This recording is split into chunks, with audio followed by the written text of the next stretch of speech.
in the afternoon of life. So, do you want to learn the tools that can truly heal your body, mind, and spirit from trauma?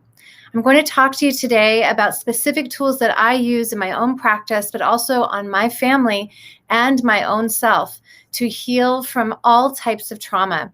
Are you somebody that thinks that they haven't been through trauma? So I want to challenge you and let you know that if you are somebody who has not been physically or sexually abused, you are still going through trauma. Trauma is a really broad definition.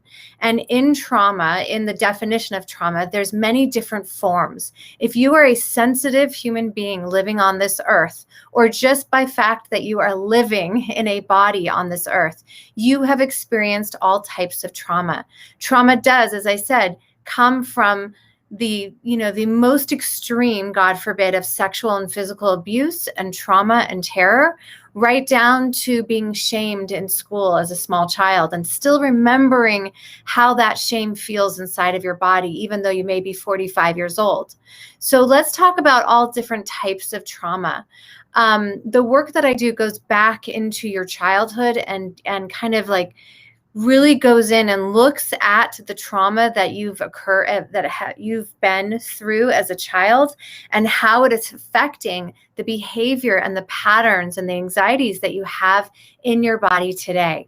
And so again, let's look at trauma.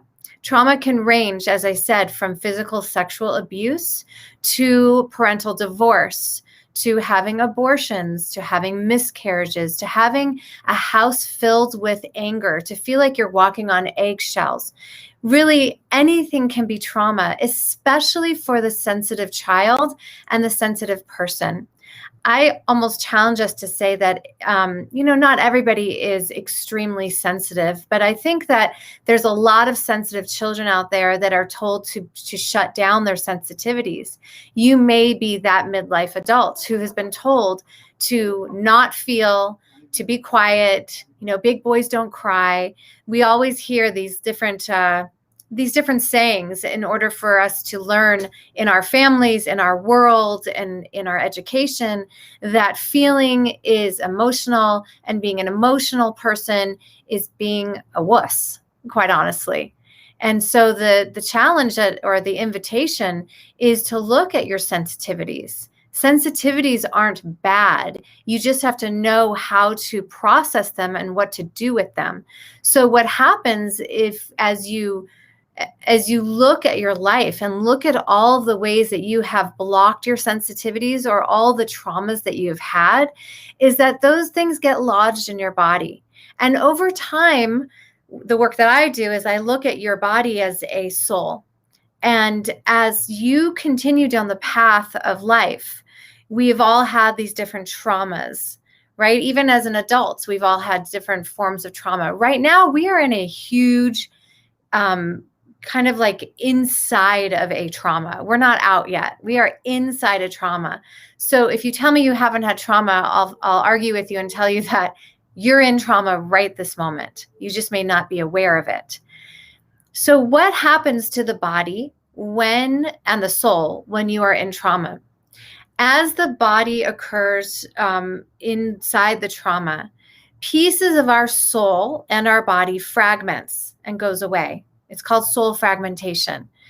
And as the body experiences more and more trauma, even on a small level, as I said, even if you were shamed in class and now you can't public speak, a piece of your soul, now it doesn't mean that it's not healable. It doesn't mean that you're damaged. We all have this. But little pieces of our soul have fragmented and we start disassociating with that piece and it goes away.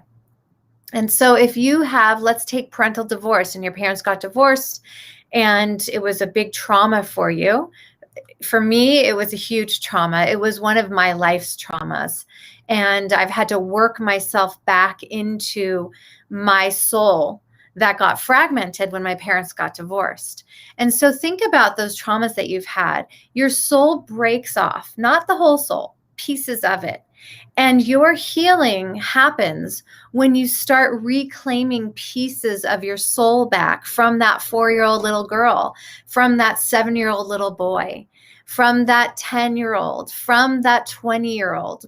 Whenever you have experienced trauma, those little fragments start to break off. And the challenge is that over time, living in your body, you have so many fragmentations because you're human. If you're not aware of it, you start to disassociate with your body. Most people that have anxiety and depression, whether on a small scale or a large scale, all of us have a little parts of that. Most people that really feel that anxiety or depression have been fragmented away from their body.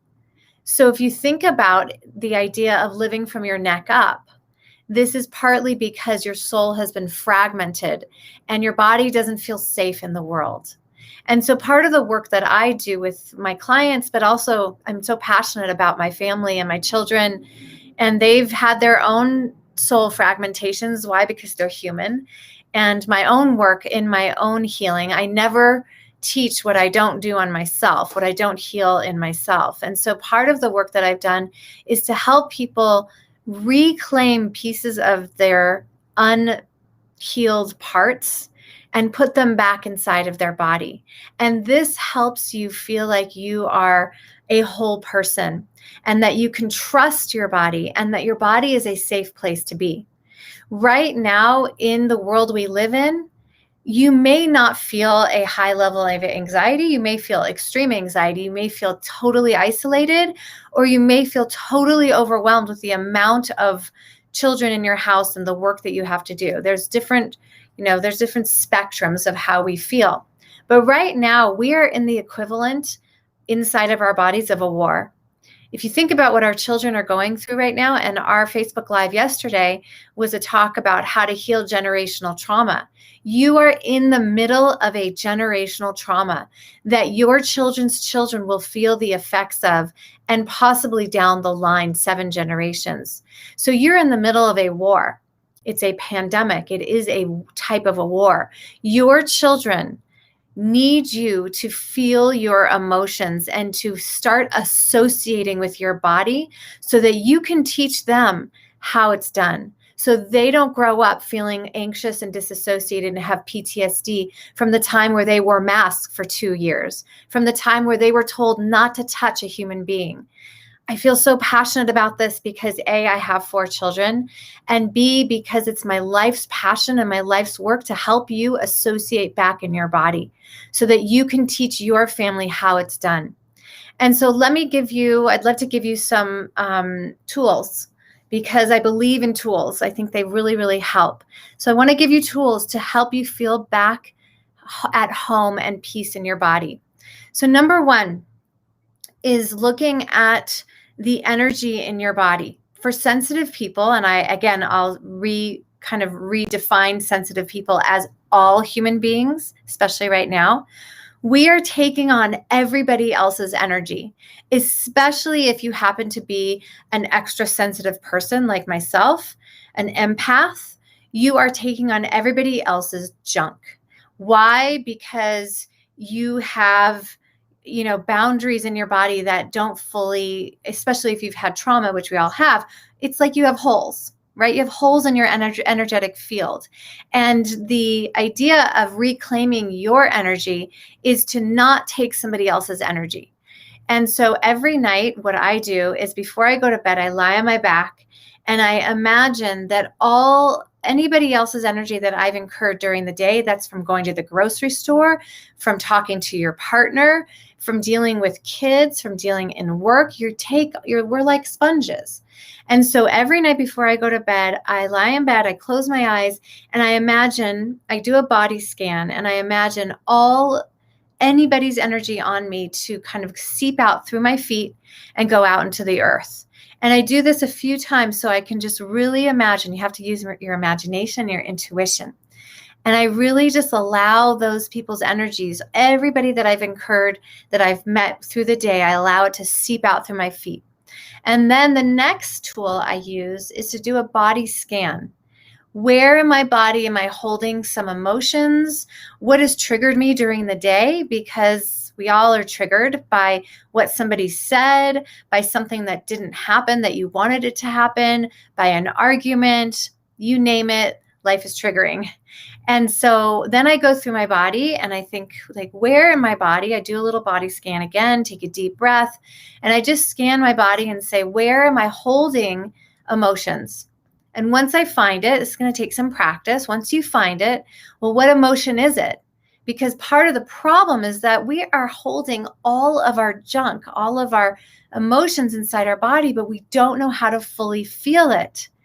And so if you have anger in there and you have rage and you have sadness, then feel it. We are so used to feeling in our heads that it's not feeling. Just because you say, I feel anxious, doesn't mean you're feeling it in your body. Because of our traumas and our soul fragmentation, we are so cut off from our bodies that we forgot how to feel. You knew as a young child, but somewhere you got stuck. And so this invitation is to practice feeling in your body. What does it feel like in my body to feel rage? Do I need to yell, scream, cry? What do you need to do to get it out and feel it in a safe way? What do I need to do to feel such extreme sadness? Can you sit with yourself enough to make yourself feel, to allow the emotions to arise, to start changing the patterns of your behavior so that you can teach your kids and your future generation how it's supposed to be done, so we don't go on with this pandemic and deal with massive PTSD? Can you take your healing by the reins and heal and do the healing work that is necessary for you to live authentically free inside of your body? I know you can, but sometimes it takes work and sometimes it takes a guide to help you. So get help where you need help and look at the ways in which you can pull back your soul and feel and trust in your body. So I gave you 2 tools today, and I'm going to continue with this talk. I'd love to hear from you and comment in the chats. What tools do you use to help you reclaim your body, to help you reclaim your emotions, and help you trust yourself so that you don't live in soul fragmentation? So I'd love to hear from you, and we'll continue this conversation. But I encourage you to use those 2 tools I gave you to scan your body, to notice where your emotions are, to reclaim your energy by removing other people's energy out of your body. Let me know how you do, and I'll see you next time. Namaste.